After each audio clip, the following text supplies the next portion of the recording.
3D 프린터를 이용하여 장난감에서 신발, 안경, 피규어의 인공관절 등의 의료 분야까지 다양한 형태의 물건을 제작할 수 있게 되었습니다.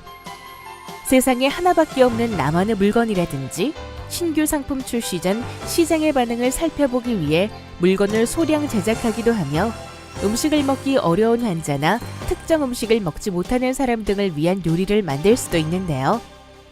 기존의 컴퓨터 그래픽 등으로 확인할 수 있었던 아이디어 상품들을 직접 실물로 확인할 수 있는 3D 프린터 상품들을 만들기 위해서는 각 제품에 적합한 소재를 선정해야 합니다. 많은 비용과 시간을 절약하기 위해서 또한 안전과 관련하여 야기되는 문제를 예방하기 위해서 소재의 선정이 3D 프린터의 활용에 있어 무엇보다 중요하다고 할 수 있습니다.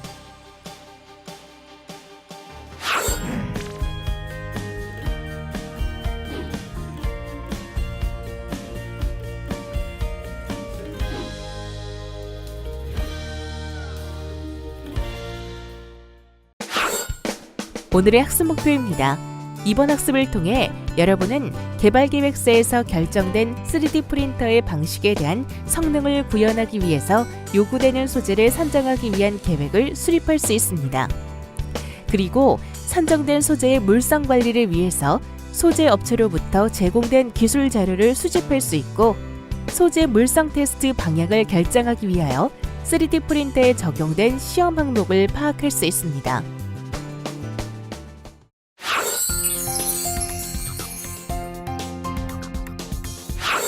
안녕하세요. 이나은입니다. 우리 학습자들의 미래를 출력하는 3D 프린터, 그 개발을 위한 길잡이로 김성권 강사님 모셨습니다. 안녕하세요, 강사님. 안녕하세요.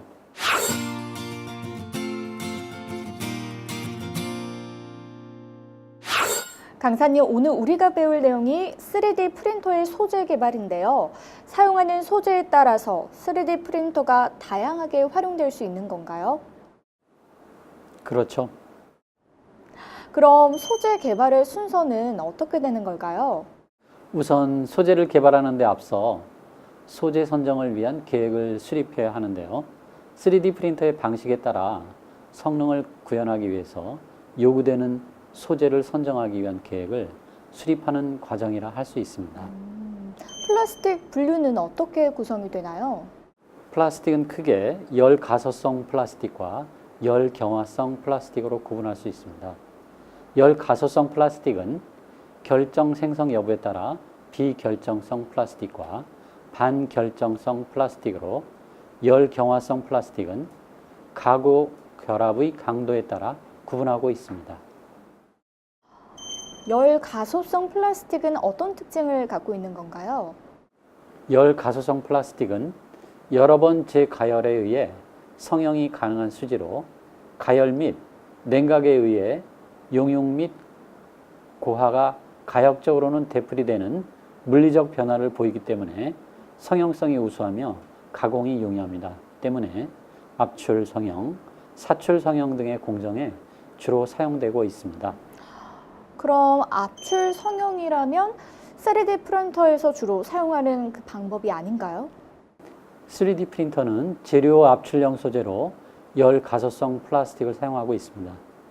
재활용이 가능한 장점이 있어 전체 수지 사용량의 약 90%를 차지하지만 열 안정성이 떨어져 고온에서는 사용이 제한적이라는 단점을 갖고 있습니다. 그렇군요. 고온에서 사용하기 어렵다면 다른 소재를 사용해야겠네요. 앞에 설명한 열 가소성 플라스틱은 사술 구조로 연결되었다면 열 경화성 플라스틱은 망 구조로 연결되어 보다 강한 분자 결함을 하고 있습니다. 특히 이중망 구조가 강하게 형성된 고분자를 열 경화성 플라스틱이라 말하고, 망 구조가 약하게 형성된 고분자를 엘라스토머라고 부릅니다. 그럼 강사님, 열 경화성 플라스틱은 어떤 특징을 갖고 있나요? 열 경화성 플라스틱은 한번 열을 가해 성형을 하고 나면 다시는 재가열에 의해 성형을 할 수 없는 수지로 분자 간 화학 반응에 의해 가교 결합을 형성합니다. 열 안정성이 우수하기 때문에 고온에서 강성이 필요한 것에 많이 사용되는 반면 재활용이 어려워 제한적으로 사용되고 있습니다. 네, 그렇군요. 고온에서 사용하기 어려운 열 가소성 플라스틱 대신 사용할 수 있겠어요. 재활용이 어렵다라는 또 단점이 있었네요. 네, 반면 엘라스토머는 상온에서 높은 탄성을 나타내는 물질로 천연 고무를 모사하여 인공적으로 만들어진 합성 고무를 말하는데요. 상온에서는 고무와 같은 망 구조이지만 고온에서는 열 가소성 수지와 유사한 구조를 갖는 터모일라스토머가 개발되면서 원하는 형태로 성형도 용이해졌습니다. 3D 프린터에 사용하기에 좋은 재료라 할 수 있죠. 그렇군요. 혹시 앞서 말씀하신 것 외에도 3D 프린터에 사용되는 플라스틱이 있나요? 네, 액체 상체로 존재하다가 특정 파장의 빛에 노출되면 경화되는 특성을 갖는 광경화성 수지가 있습니다. 주로 아크릴계 고분자에 광계시제를 첨가하여 제조하며 ABS, 에폭시 계열 고분자도 사용이 됩니다. 광경화성 플라스틱은 주로 어디에 사용되나요? 광중압형 3D 프린터의 소재로 사용되는데 대표적인 공정으로는 수조 광경화 방식, DLP, 재료 분사형 방식 등을 예로 들 수 있습니다.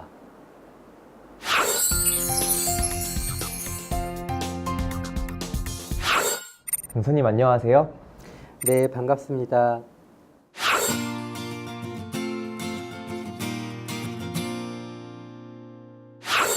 (3D) 프린팅에 사용되는 소재를 선정하기 위해서 어떤 것들을 체크해야 되는지 알려주실 수 있으신가요? 크게 두 가지로 확인하는데요. 우선 대상 제품의 기능적 특성으로 선정할 수 있고요. 두 번째로는 체크리스트 항목에 의해 항목별 점검을 할 수 있습니다. 그럼 하나하나 단계별로 살펴볼까요? 네. 소재를 선정하기 위해서는 먼저 3D 프린터로 출력하고자 하는 대상 제품을 선정해야겠죠? 3D 프린터로 만드는 제품들이 다양해져서 소재도 매우 다양할 것 같아요. 맞습니다. 다양한 제품 중 선정하였다면 해당 제품의 기능적 특성에 대해 검토하도록 합니다. 혹 기존에 유사한 제품이 출시되어 있는 경우에는 해당 제품의 제작을 위해 사용된 소재가 어떤 종류인지를 확인해 보는 것도 좋은 방법이라 할 수 있죠. 강사님 말씀대로 먼저 만들어진 제품을 확인해 보면 소재 선정을 하는데도 매우 도움이 될 것 같아요. 이걸 표로 정리해 보면 우선 대상 제품의 특성을 고려해 보고 금속 소재가 필요한지, 다음 출력물의 해상도를 어떻게 할 것인지, 그리고 고강도나 높은 연성을 필요로 하는지, 다음 개인용 프린터를 사용할 것인지 PLA나 ABS 소재를 사용할지 등을 체크해 줍니다. 먼저 금속 소재가 필요할 경우에는 메탈 프린팅 공정이 필요하겠죠? 출력 해상도에서 0.05mm 이하일 경우에는 광경화 수지를 사용해야겠죠? 고강도가 필요할 경우에는 산업용 FDM 프린터, PC, PA12, PEI를 사용해야겠죠?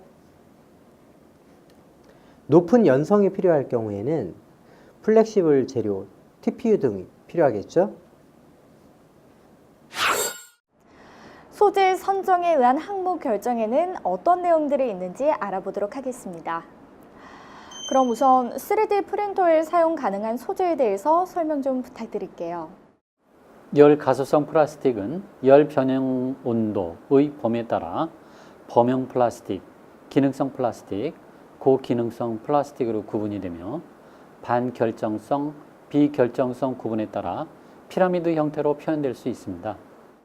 3D 프린터용 플라스틱 소재는 어떤 건가요? 3D 프린터용 플라스틱 소재로는 옥수수 전분 기반 바이오 플라스틱으로 인체에 무해한 PLA와 PLA에 비해 강도, 열에 대한 내구성, 가격 경쟁력이 우수한 ABS, 그리고 인장 강도, 내마모성, 내열성이 우수한 PA, 산업용 프린터에서 사용 가능한 PC 등이 있습니다.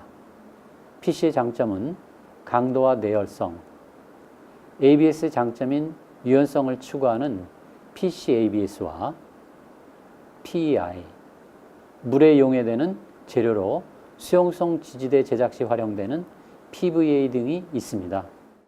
와, 종류가 굉장히 많네요. 그중 주로 사용되는 소재에 대해서 설명 부탁드릴게요. 네, 우리나라에서는 제조 판매되는 3D 프린터용 필라멘트는 주로 PLA와 ABS에 편중되어 있습니다. 다양한 색상의 필라멘트가 판매되고 있죠. 반면 재료 압출형 방식의 3D 프린터로 세계적으로 가장 높은 시장 점유율을 획득하고 있는 미국의 스트라타시스사에서는 다양한 소재의 필라멘트를 출시하고 있으며 기능성 플라스틱 및 고기능성 플라스틱 소재를 포함하고 있습니다. 강사님, 이번에는 조사 경로를 결정하는 방법에 대해서 설명 부탁드리겠습니다. 소재 선정을 위한 조사 항목을 결정하였으면 조사 경로를 결정하는 방법을 진행하게 됩니다. 3D 프린터의 소재를 선정하는 게 절대 쉬운 일이 아닌데요. 제품 선택을 하면 소재를 선정하는 건 쉬운 일인 줄 알았는데 만만치 않은 작업인데요. 워낙 3D 프린터로 만들 수 있는 제품들이 다양하다 보니 완벽한 제품을 만들기 위해 소재 선정이 매우 중요하다 할 수 있습니다. 그러나 요즘엔 인터넷 검색을 통해 많은 정보를 쉽게 얻을 수 있으니 크게 부담 가지실 필요는 없을 것 같습니다.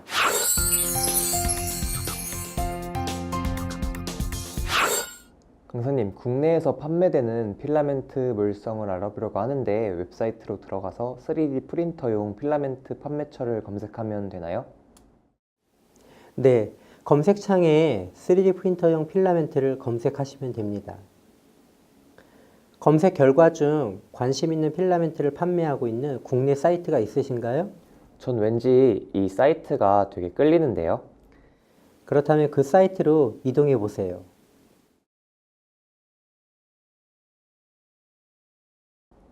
종류가 너무 많아서 어떤 걸 확인해야 될지 잘 모르겠어요. 우선 그 중에 관심 있는 필라멘트를 검색해 보세요. 그럼 그 필라멘트의 물성, 즉 소재 종류라든지 인장 강도, 출력 온도 등을 확인할 수 있을 거예요. 저는 그럼 이 필라멘트를 확인해 보고 싶어요.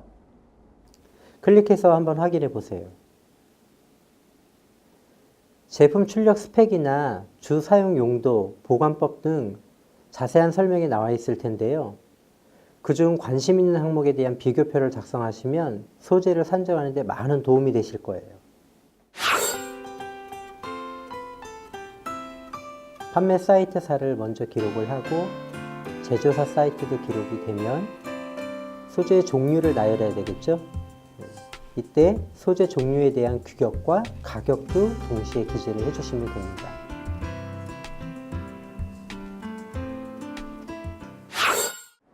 이제 마지막으로 소재 선정 결과 보고서를 작성하는 방법에 대해서 알아보도록 하겠습니다. 소재 선정 결과 보고서를 작성하는 방법에 앞서 머티리얼 실렉션 차트를 활용한 소재 선정에 대해 알아보려고 합니다. 머티리얼 셀렉션 차트는 처음 들어보는 것 같은데요. 우리가 3D 프린터의 최적의 소재를 선정하기 위해서는 다양한 소재의 물성을 종합적으로 고려해 주어야 하는데요. 그러나 재료의 모든 특성을 조사하여 종합적으로 고려하기에는 시간이나 비용이 많이 소모될 뿐 아니라 다양한 재료의 물성에 대한 평가 기준을 수립하는 것이 쉬운 일이 아닙니다. 그래서 공학 문제에서의 재료 선정 과정을 체계화하기 위해 머티리얼 실렉션 차트를 주어진 조건을 만족하는 최적의 재료를 선정하기 위한 방법으로 채택하여 사용하고 있습니다. 머티리얼 셀렉션 차트를 활용해서 소재를 선정하면 좀 더 수월해지겠어요. 그렇죠. 소재를 선정하고서는 이제 결과에 대한 보고서를 작성하면 되는 것이죠. 소재 선정 결과에 대한 보고서를 작성한다고 하는데 특별히 유의할 사항이 있을까요? 보고서를 작성할 때는 개발 계획서에 제시된 3D 프린터 방식의 성능 요구사항을 작성해야 하는데요. 국내에서 판매되는 소재를 검색하여 검색한 자료를 바탕으로 현황을 조사하도록 합니다. 또한 국내에서 판매되는 소재 물성을 조사하고 조사된 물성을 기초로 하여 요구 성능을 반영한 소재를 선정합니다. 이때 말씀해주신 머티리얼 셀렉션 차트를 활용할 수 있겠네요. 맞습니다. 그리고 마지막으로 소재 선정에 따른 프린터 개발 방향을 적용하면 됩니다. 지금까지 학습한 내용을 다시 한번 정리해 보겠습니다. 이번 시간에는 개발 계획서에 결정된 3D 프린터 방식의 성능을 구현하기 위해 요구되는 소재 선정을 위한 계획 수립과 조사 항목의 결정에 대해 알아보았습니다. 또한 소재 선정 조사를 위한 조사 경로 결정 및 소재 선정 결과 보고서 작성에 대해서도 확인해 보았습니다.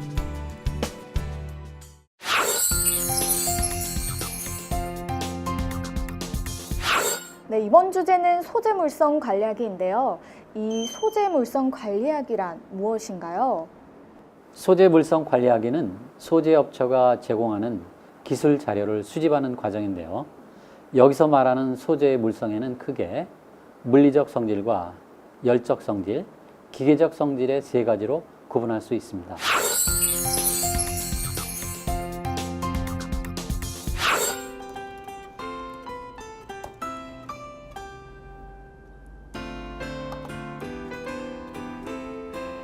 강사님, 이렇게 웹사이트로 들어가서 중앙에 프로덕트를 선택하는 게 맞나요?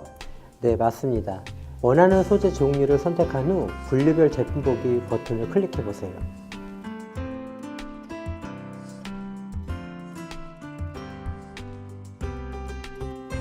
ABS 소재의 세부 그레이 정보가 나타나는데요. 네, 여기서 원하는 세부 그레이드를 선택하여 관련 물성 정보를 버튼을 클릭한 다음 해당 자료를 다운받으시면 돼요.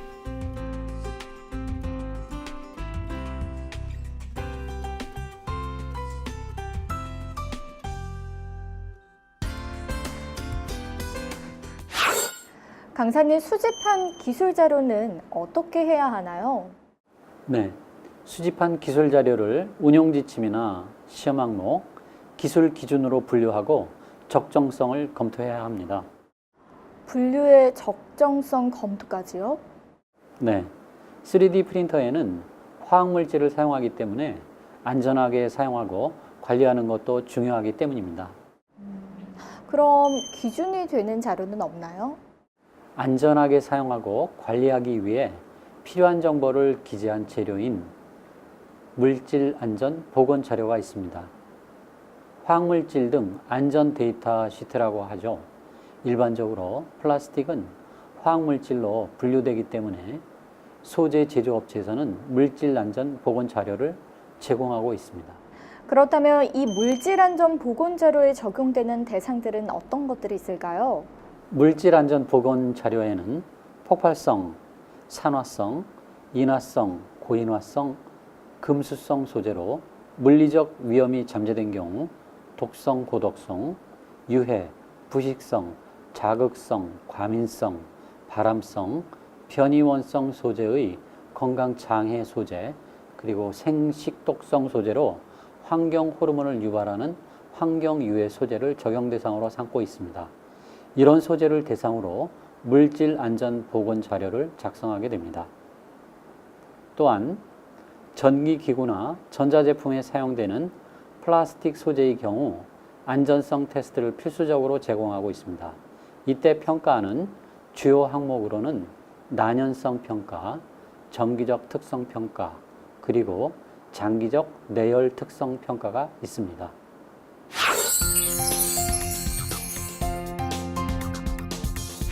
소재 기술 자료를 분류별로 조사하기 위해서는 첫째, 소재별 물성표 조사 및 분류를 하도록 합니다.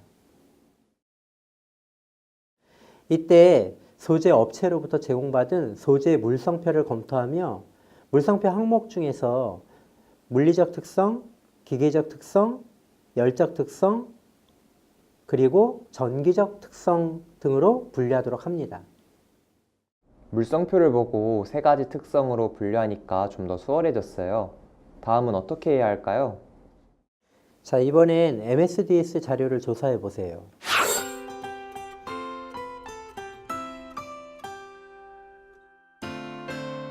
원하는 소재 중 MSDS 항목 아이콘을 클릭합니다.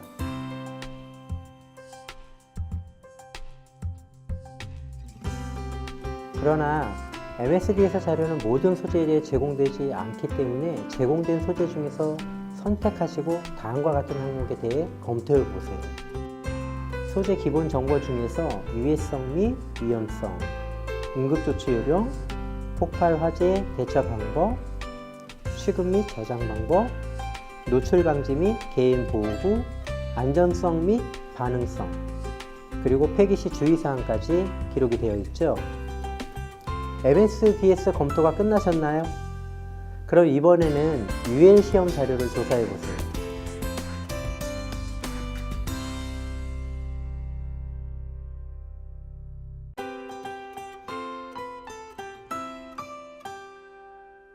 UL 플라스틱 시험 방법에 대해서 나오고 있죠. 소재 업체로부터 제공받은 UL 시험 결과 자료를 검토하고 시험 결과 항목 중 난연성, 정기적 특성, 장기 내열 특성 항목 이렇게 분류해 보시면 됩니다.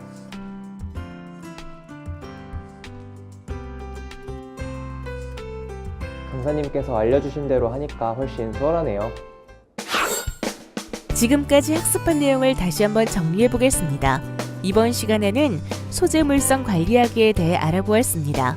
소재 업체 제공 기술 자료 수집과 기술 자료 분류 및 적정성 검토 및 보고서 작성에 대해 확인해 보았습니다.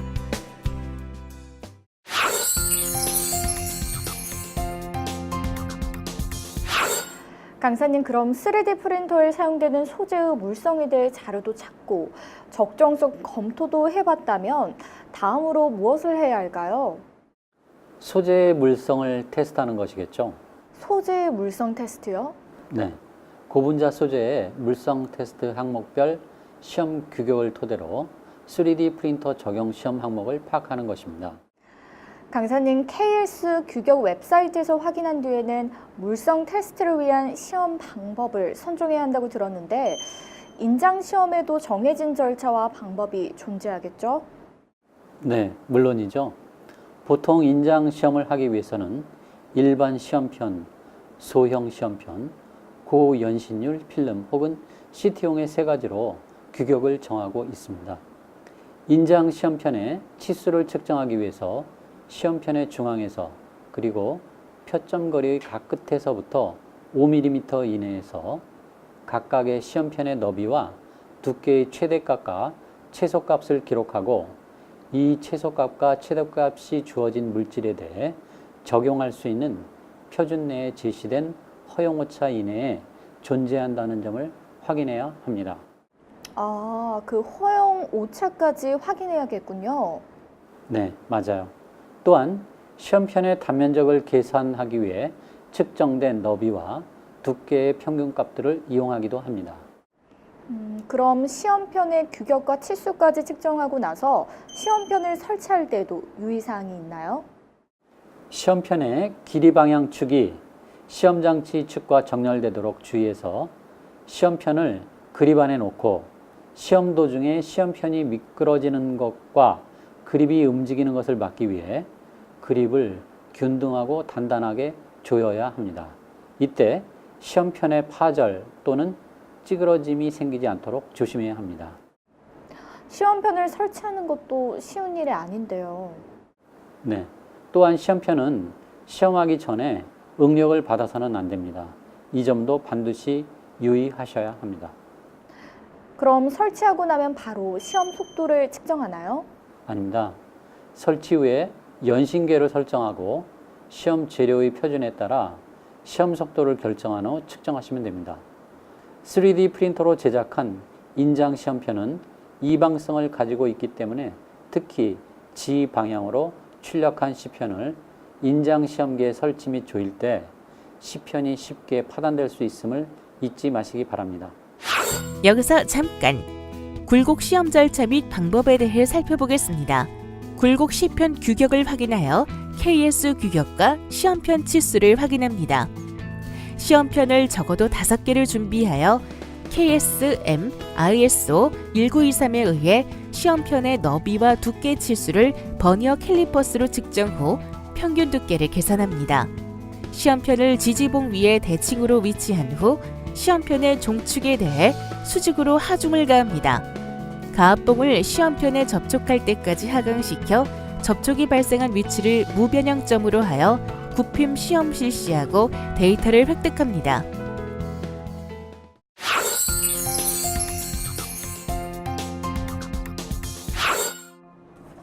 시험편 선정을 위해선 정확한 KS 규격 시험편의 종류와 치수를 확인하는 게 되게 중요할 것 같은데.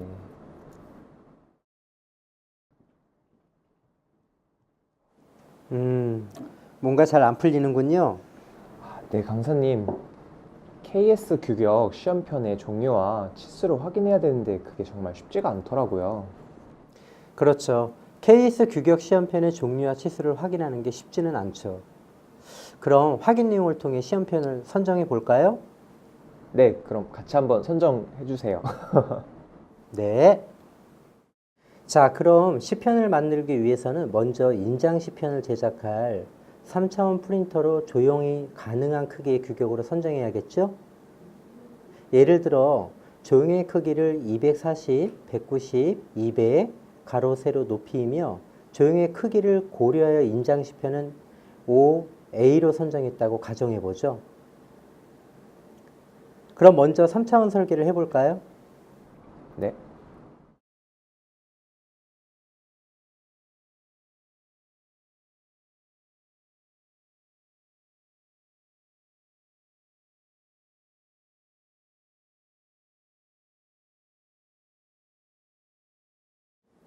자, 그럼 이제 STL로 내보내 볼까요? 파일을.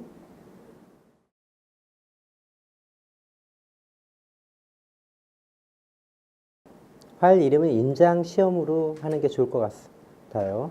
네. 3차원 설계를 마쳤다면 이번에는 STL 파일을 생성해 볼까요? 설계된 시편은 어떻게 해야 하나요? 설계된 시편을 부품 파일로 저장한 후 STL 파일로 바꾸어 확인을 클릭해 보세요. 3차원 모델링의 소프트웨어마다 저장 방식이 다를 수도 있으니 확인 꼭 잊지 마시고요.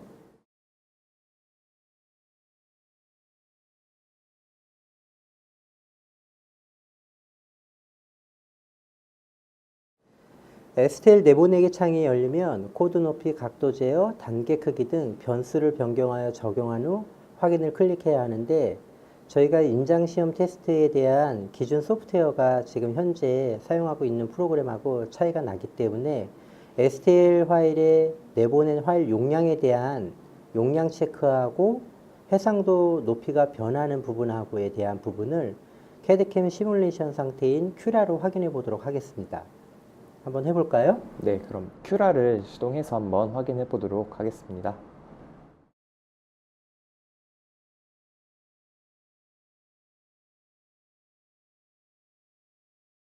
강사님, 시편이 되게 잘 나온 것 같아요. 네, 제대로 잘하신 거예요. 지금까지 학습한 내용을 다시 한번 정리해 보겠습니다. 이번 시간에는 소재 물성 테스트의 3D 적용 시험 항목에 대해 알아보았습니다.